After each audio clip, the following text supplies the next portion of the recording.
Pemirsa, Indonesia merupakan negara ke-78 yang membentuk Mahkamah Konstitusi. Namun Indonesia merupakan yang pertama pada abad ke-21 yang membentuk lembaga pengadilan khusus hak konstitusi ini. Lalu apa sebenarnya fungsi Mahkamah Konstitusi? Kita lihat informasinya berikut ini.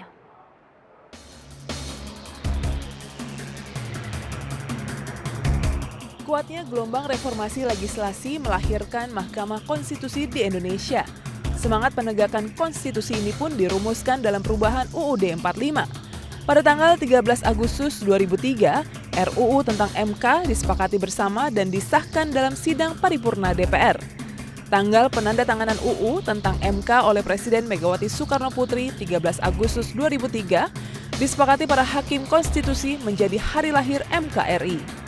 Ide pembentukan MK muncul seiring momentum perubahan UUD 1945 di awal reformasi. Ditegaskan bahwa MK adalah lembaga penguji apakah suatu produk hukum itu konstitusional atau tidak. Sebuah undang-undang yang telah disahkan tidak jarang masih banyak menyimpan permasalahan. Entah karena substansi yang diatur tidak sejalan dengan aspirasi masyarakat, atau memang pembentukannya menyalahi prosedur formal pembentukan suatu undang-undang. Lebih jauh lagi, dampak yang ditimbulkan oleh lahirnya undang-undang ini kadang menimbulkan masalah baru di masyarakat, menimbulkan kerugian pada individu atau kelompok masyarakat tertentu. Dengan kewenangan menguji produk-produk hukum terhadap UUD 1945 atau Judicial Review, keberadaan MK dinilai penting di era pasca Orde Baru. Bahkan, kini masyarakat memiliki hak untuk dapat mengajukan uji material atas suatu undang-undang. Saat partisipasi masyarakat mendapat tempat dalam penentuan kebijakan umum, MK menjadi salah satu gerbang yang bisa dimasuki oleh masyarakat. Dengan begitu, maka DPR sebagai lembaga yang berwenang membentuk undang-undang dituntut berhati-hati dalam setiap proses pembentukannya.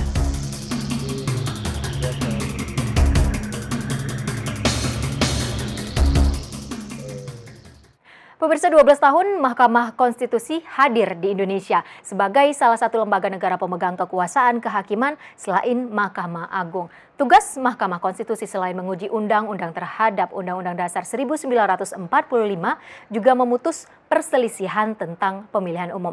Bagaimana sebenarnya sepak terjang Mahkamah Konstitusi selama ini? Kita akan membahas ini bersama tamu saya yang sudah hadir saat ini di studio. Ada Bapak Ali Syafaat, Steering Komite Simposium Internasional Mahkamah Konstitusi. Saya sapa terlebih dahulu. Pak Ali, apa kabar? Senang pagi-pagi sudah bisa hadir bersama kami di sini. Sebelum kita memulai diskusi ini, mungkin ada beberapa dari masyarakat di luar sana. Kalau menyebut MK atau Mahkamah Konstitusi, semua orang juga sudah tahu begitu ya. Jika ada kesalahan misalnya dalam perundang-undangan, kita juga tahu kita bisa melaporkannya atau mengadukannya ke MK. Tapi sebenarnya ada juga yang belum memahami apa sih sebenarnya tupoksi Mahkamah Konstitusi. Bisa dijelaskan nggak Pak Ali? Mahkamah Konstitusi merupakan salah satu lembaga negara yang lahir bisa dikatakan sebagai anak kandung reformasi. Karena dia dibentuk berdasarkan kepada perubahan Undang-Undang Dasar.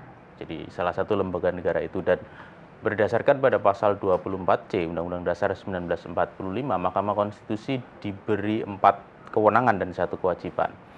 4 kewenangan itu adalah pengujian undang-undang terhadap Undang-Undang Dasar, kemudian memutus perselisihan hasil pemilihan umum, memutus sengketa kewenangan lembaga negara, serta memutus pembubaran partai politik. Dan 1 kewajiban adalah memutus pendapat DPR dalam hal pemberhentian presiden dan atau wakil presiden. Itu secara normatif.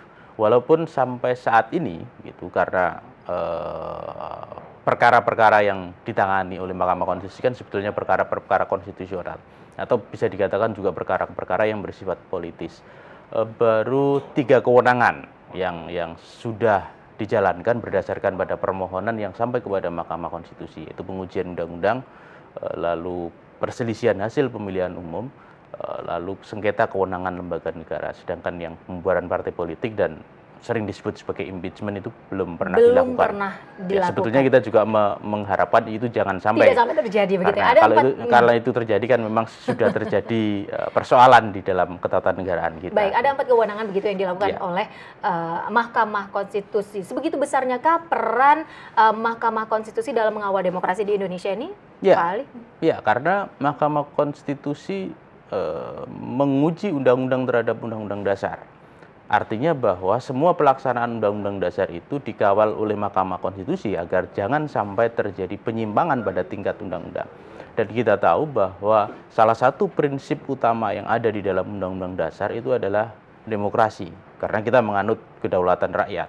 Kita juga ada ketentuan tentang pelaksanaan pemilihan umum di dalamnya, yang harus memenuhi asas-asas luber dan jurdil misalnya. Dan bagaimana itu kemudian bisa diwujudkan dalam peraturan perundang-undangan yang akan menjadi dasar penyelenggaraan demokrasi, baik pemilihan umum misalnya, kalau yang mau terjadi itu sebetulnya misalnya pilkada serentak begitu yang lagi banyak dibicarakan orang, walaupun sebetulnya pilkada serentak saat ini itu merupakan tugas tambahan bagi Mahkamah Konstitusi. Oke, Gitu. Pak Ali, sampai sedetil mana MK melakukan pengujian terhadap peraturan perundang-undangan ini? Sampai per katakah? Sampai sedetil itu? Ya, bukan hanya per kata, bisa saja tanda baca. Oke. Begitu, bisa saja tanda baca, karena tanda baca bisa saja lalu mempengaruhi makna dari satu pasal atau satu ayat gitu. Dan karena pengujian di Mahkamah Konstitusi itu adalah terkait norma yang itu bisa saja satu pasal, satu ayat atau satu frase begitu atau satu kata, memang secara teoritis pun diakui bahwa pertimbangan-pertimbangan yang dilakukan, pertimbangan-pertimbangan yang diambil oleh Mahkamah Konstitusi pasti akan lebih mendalam dan mendetil daripada pada saat pembentukan undang-undangnya oleh pembentuk undang-undang begitu. Jadi bisa saja pada saat memutus satu pasal, satu frase itu lebih dalam daripada pada saat legislator misalnya membuat satu undang-undang. Dan yaitu karena itu memang harus sangat hati-hati. Oke, sekarang 14 Agustus kita tahu MK berulang tahun di tanggal 13 Agustus. Ya, kemarin baru diperingati. Ya. Ada upacara yang digelar ya, Pak Ali, kalau saya tidak salah, untuk memperingati 12 tahun ulang tahun Mahkamah Konstitusi. 12 tahun bukan umur yang singkat begitu, ada begitu banyak perjalanan panjang yang sudah dilakukan Mahkamah Konstitusi. Kiprah di internasional seperti apa kabarnya? Saya dengar meskipun sebagai negara ke-78 ya, Pak Ali, tapi pada awal abad ke-21 Mahkamah Konstitusi Indonesia adalah negara pertama. Benar seperti itu? Ya, ya karena sebetulnya pembentukan Mahkamah Konstitusi trennya itu dilakukan di negara-negara yang sedang keluar dari masa yang otoriter begitu, di mana demokrasinya terkungkung kemudian menjadi negara yang demokratis. Karena pada saat itulah muncul kesadaran perlunya menjaga agar konstitusi itu menjadi hukum yang tertinggi. Konstitusi agar tidak mudah untuk diubah atau disimpangi oleh negara itu sendiri melalui undang-undang pada saat itulah. Dan MK menjadi negara yang ke-78, kemudian ada beberapa negara baru lain yang keluar dari otoritarianisme kemudian menjadi negara demokrasi dan menjadi membentuk Mahkamah Konstitusi.